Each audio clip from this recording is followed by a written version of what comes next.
então nós estamos aqui com o conceito de mercado e é interessante a gente observar porque essa é uma palavra que a gente vai usar muito em marketing e ela tem muitos significados diferentes. Então, primeiro, o mercado ele pode ser um local físico onde compradores e vendedores se reúnem para comprar e vender produtos. Então, mercado municipal, vou lá para comprar uma pimenta no mercado e aí vai ter uma série de lojinhas que vendem pimenta lá no mercado municipal, ok? No local físico. O mercado pode ser um conjunto de compradores e vendedores que efetuam transações relativas a um determinado produto ou classe de produtos. Então, não necessariamente um local físico, ok? Então, qual é o mercado de veículos usados em Uberlândia? Então, eu tenho um conjunto de empresas que vendem veículos usados e tem um conjunto de consumidores que querem comprar carros usados, ok? O mercado também pode ser usado como um agrupamento de clientes.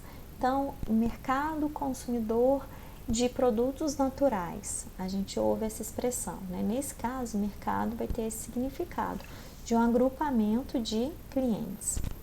A gente tem também o conceito de mercado de necessidades. Então, quais são as necessidades dos consumidores nesse momento, né?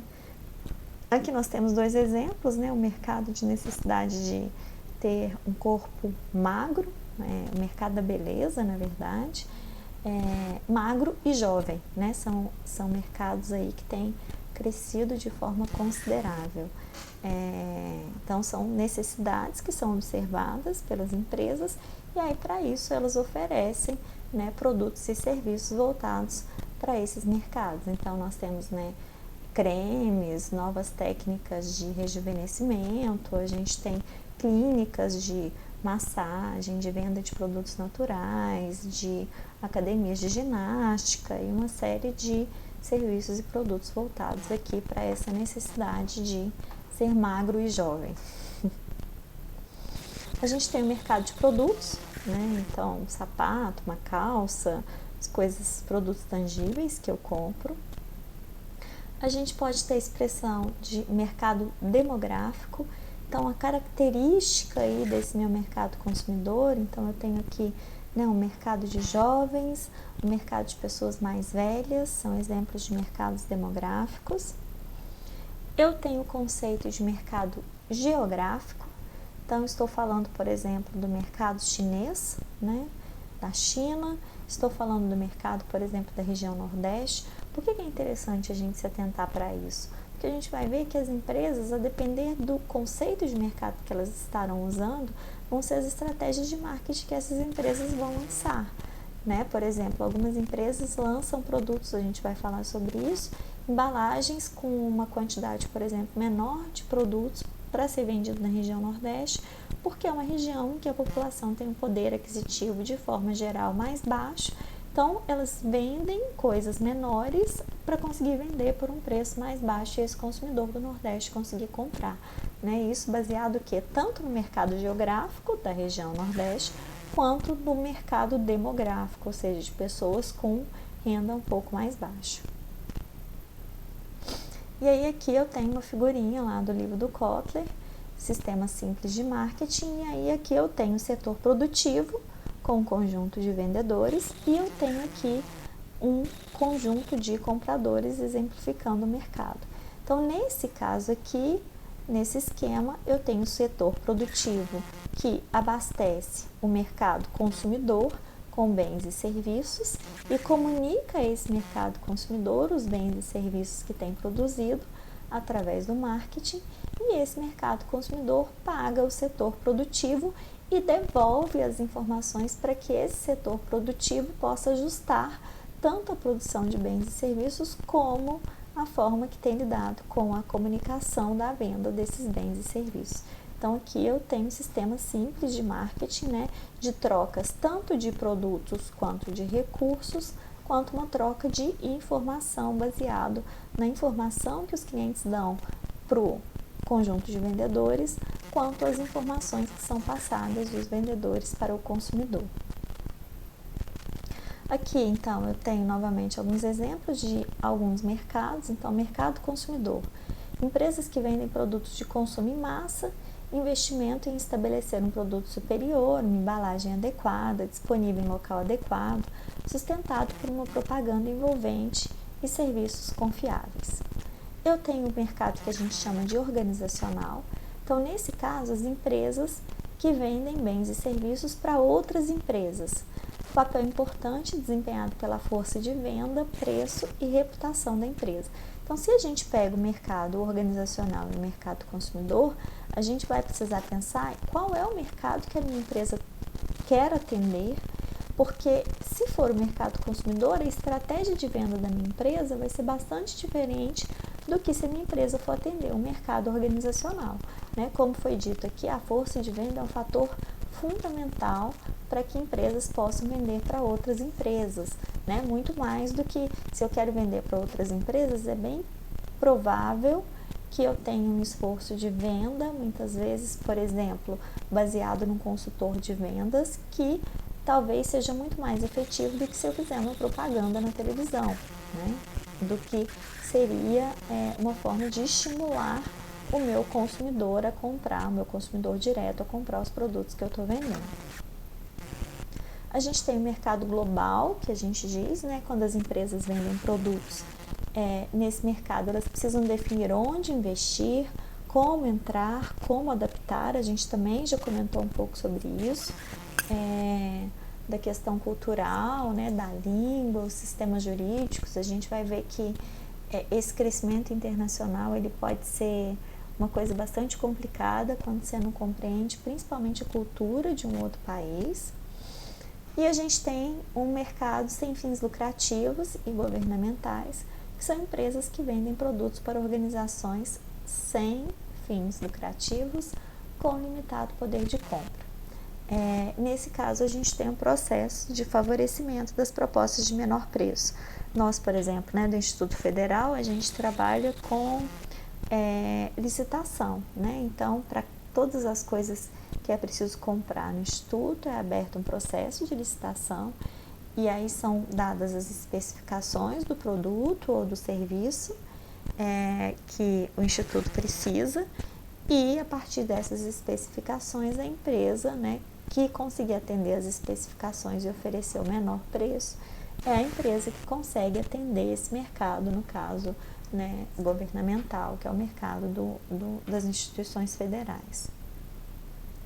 Eu tenho ainda os conceitos, né, de mercado físico, quando as pessoas vão até o local para poder realizar a compra, a possibilidade do mercado virtual e um conceito que é chamado de metamercado. Nesse caso, metamercado se refere à iniciativa de profissionais de marketing de montar um sistema que simplifique a condução de atividades relacionadas a um produto.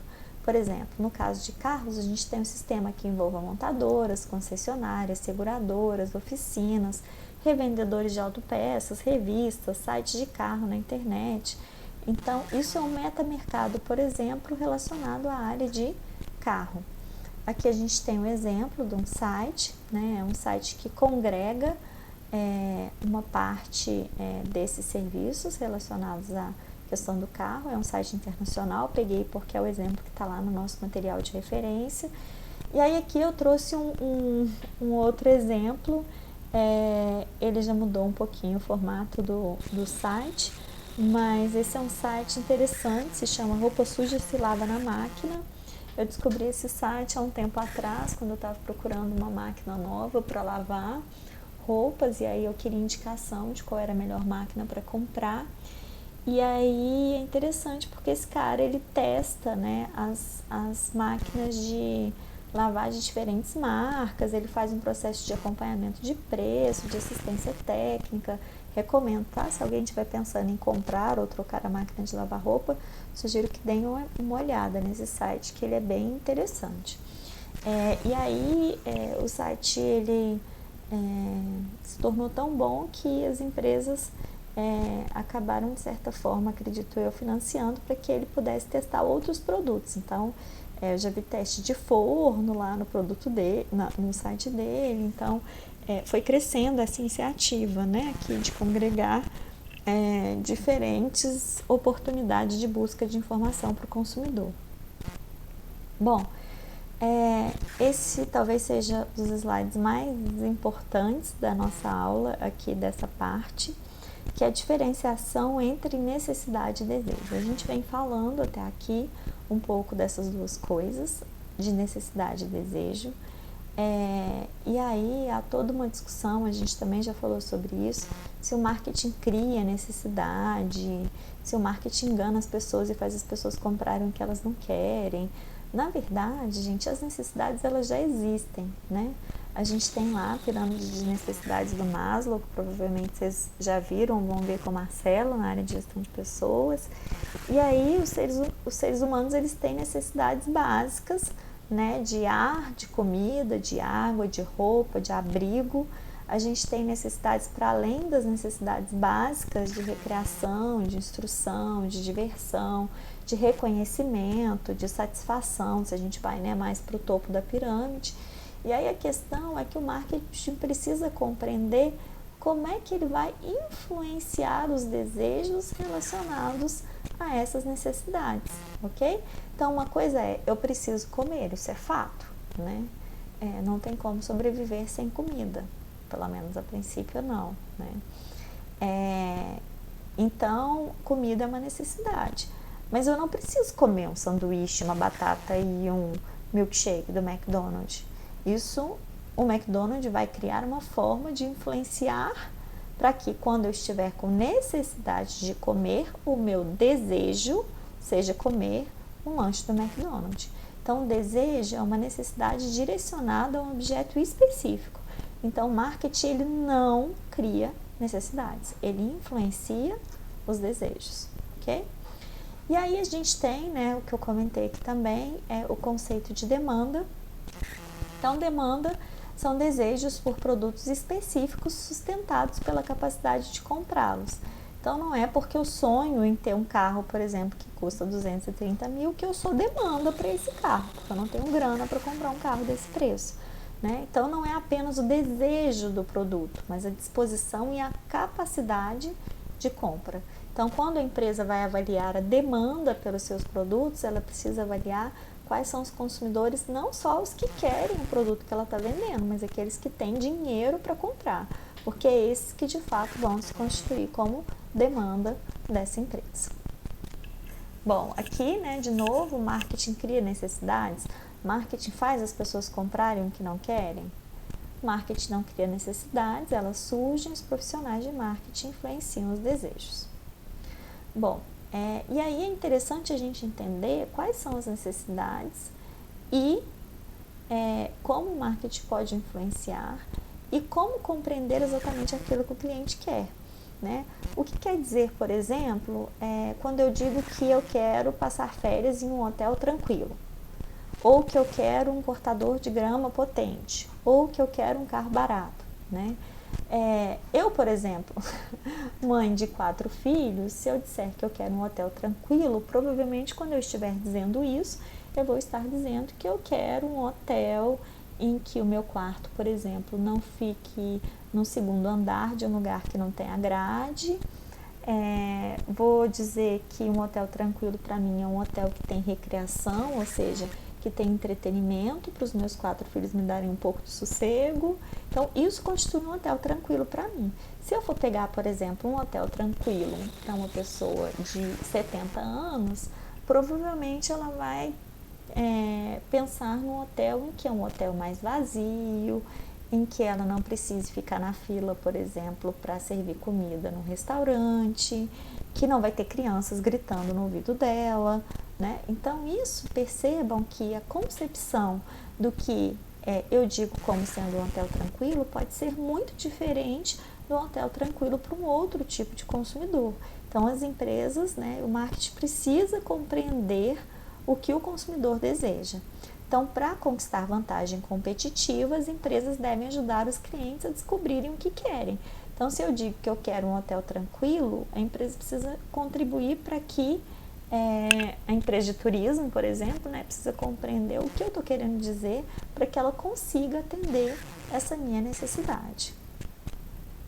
E aí a gente tem aqui uma classificação das necessidades.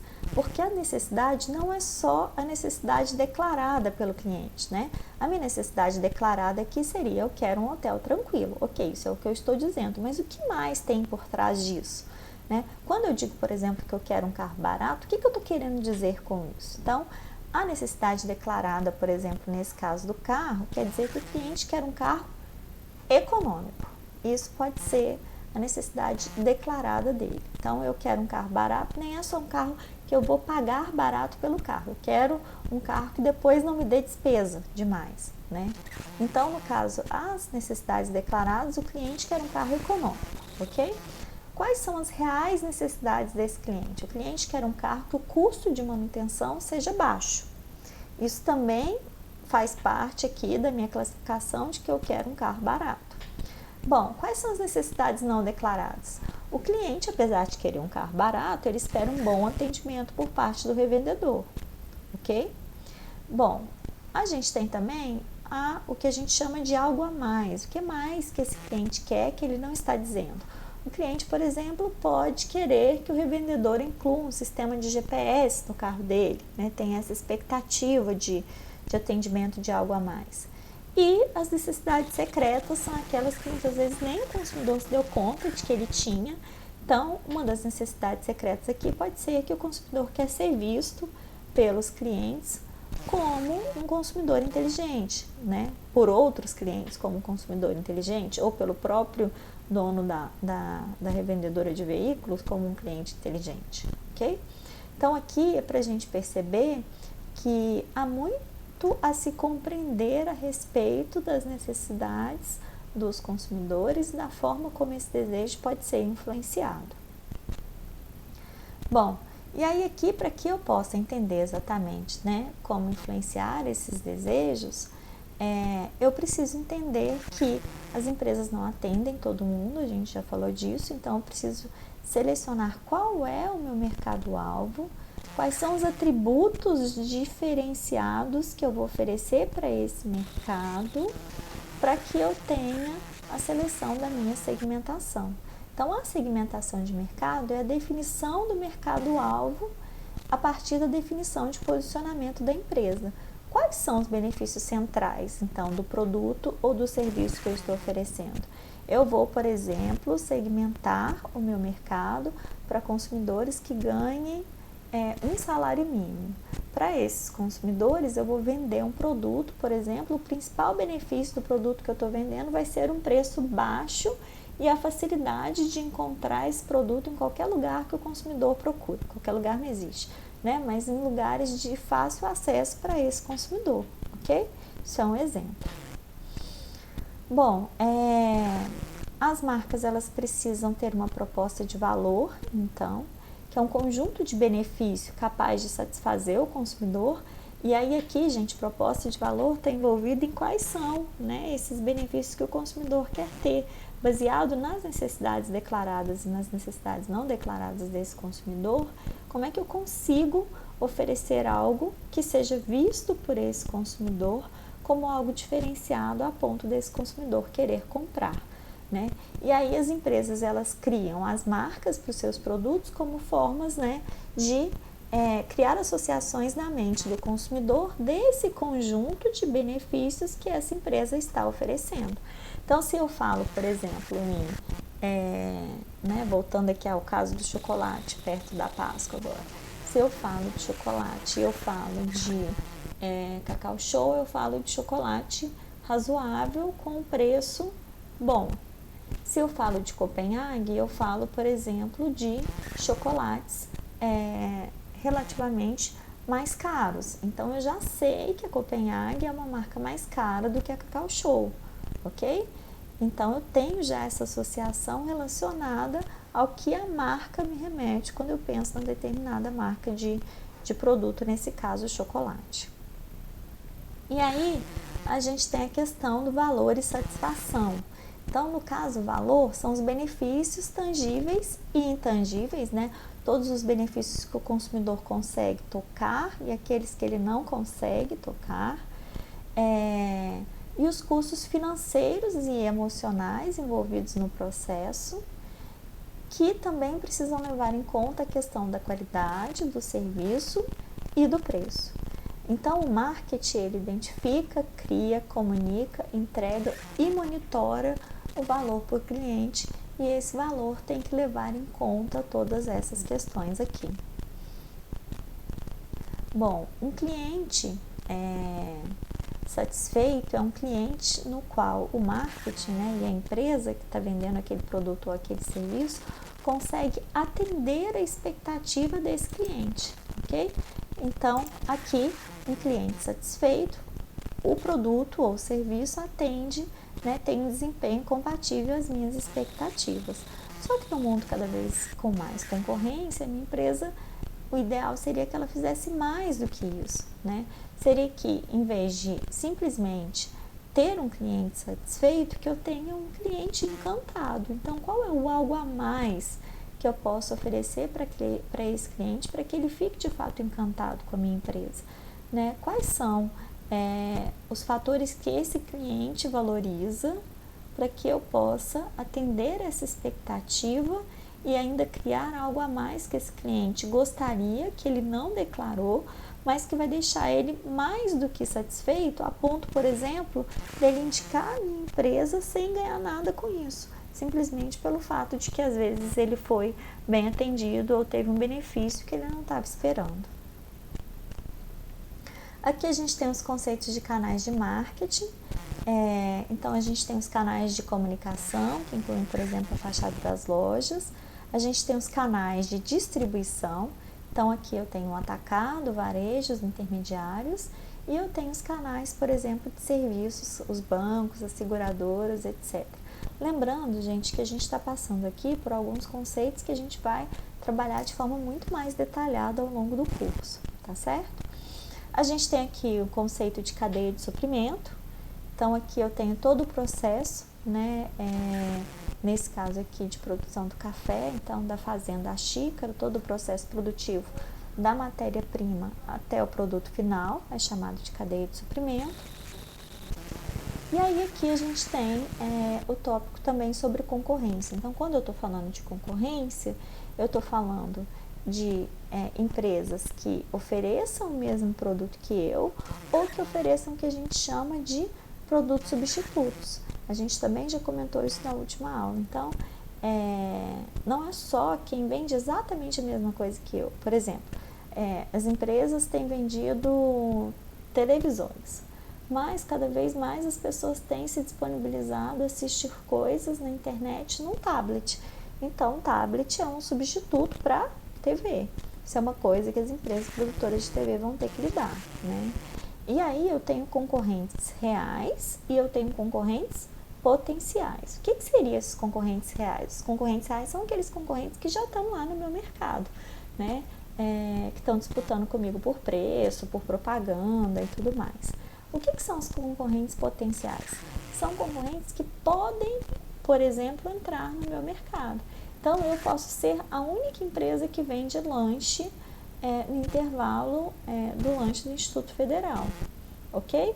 Mas se eu vendo um lanche muito ruim, extremamente abusivo, e o Instituto possibilita que esses alunos tenham um intervalo, por exemplo, de lanche maior, o McDonald's, que naquele momento não era um concorrente, ele passa a ser um concorrente potencial aí se eu tenho mais tempo e o lanche da cantina que está sendo oferecido é caro e ruim, né? Não estou dizendo que é isso, tá, gente? Só um exemplo.